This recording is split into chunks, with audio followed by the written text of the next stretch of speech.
challenging match.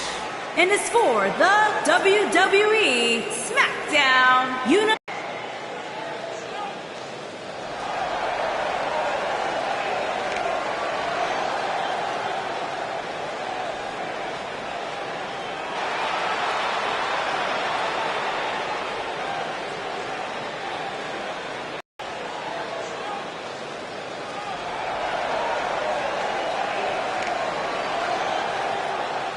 Guys, there's undoubtedly plenty of drama heading into this last man standing match. And for me, Cole, the intrigue is in wondering exactly how far these two will go in order to keep the other down for a 10 count.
Introducing the challenger from Brooklyn, New York, weighing in at 230 pounds, he is the Internet Champion, and he is one half of the SmackDown Tag Team Champions, Anthony the King.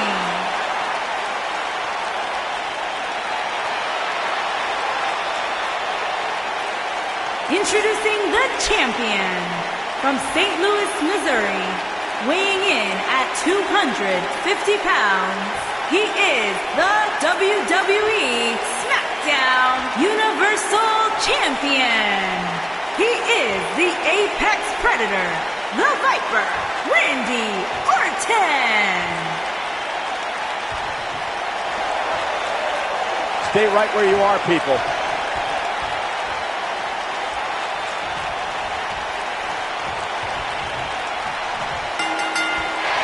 Big time last man standing match kicking off here. And your guess as to who will be the last one standing here tonight is as good as mine.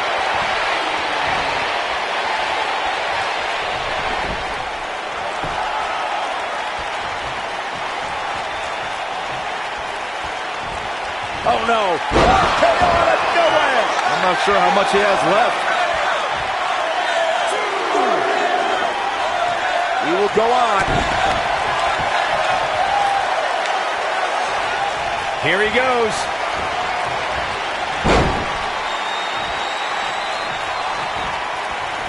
Beautiful technique. Victory is on the horizon. Randy Orton got the worst end of that stick.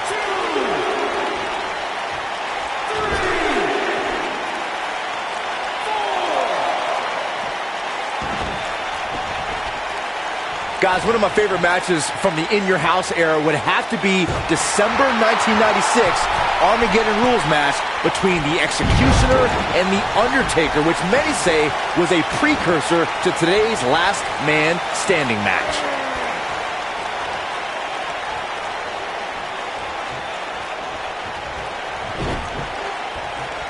Ooh, what impact.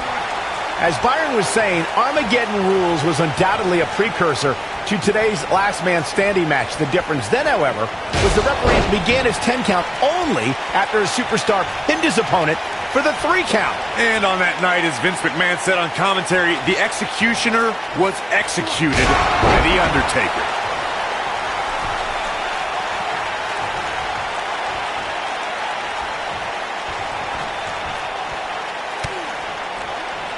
I'm no mathematician. Last man man standing match is more than 3 times as brutal as a traditional match. After all, you only need to keep your opponent down for a 3 count in a traditional match. This is what makes him one of the best in the business. They get dangerous out here, especially when there are no countouts.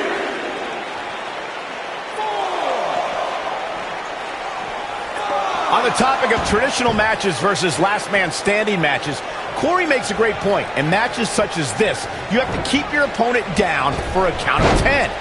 Which oftentimes results in increased brutality and danger, Michael.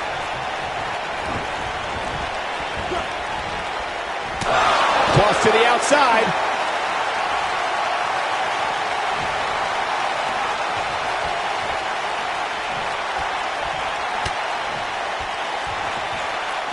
You know, I'd say matches like this really drive superstars to take risks they normally wouldn't take. An example that immediately comes to mind would be Shane McMahon's actions in Unforgiven in 2003.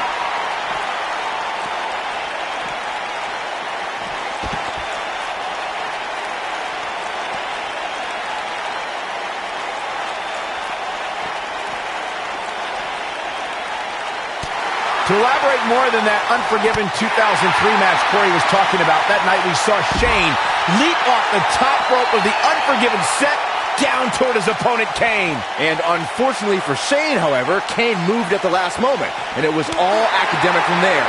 The referee could have counted to 100. Shane was not getting up.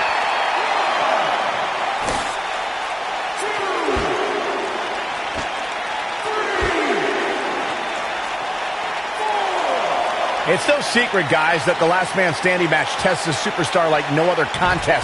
Nowhere else do the rules dictate you must decimate your opponent so much that they cannot answer the count of 10.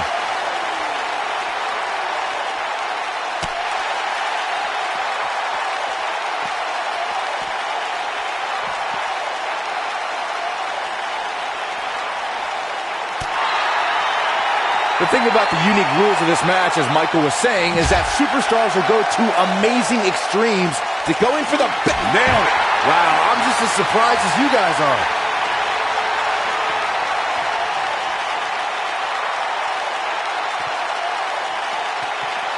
Oh, right in the face. Destroyed. Game, set, match. This one is over.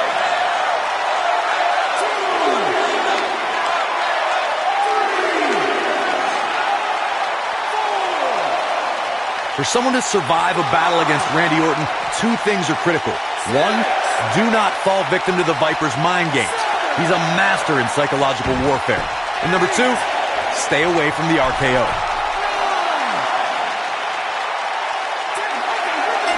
Yes! Unreal performance.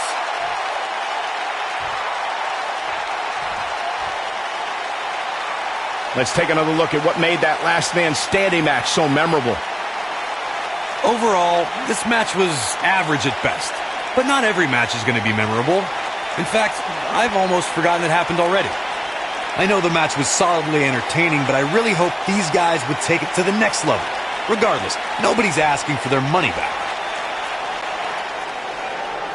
Here is your winner and new WWE SmackDown Universal Champion, Anthony the King. Looking dominant at times in the victory. I don't care how many wins you have. Whenever your hand is raised in victory, a certain level of... The arena is still buzzing over that great match.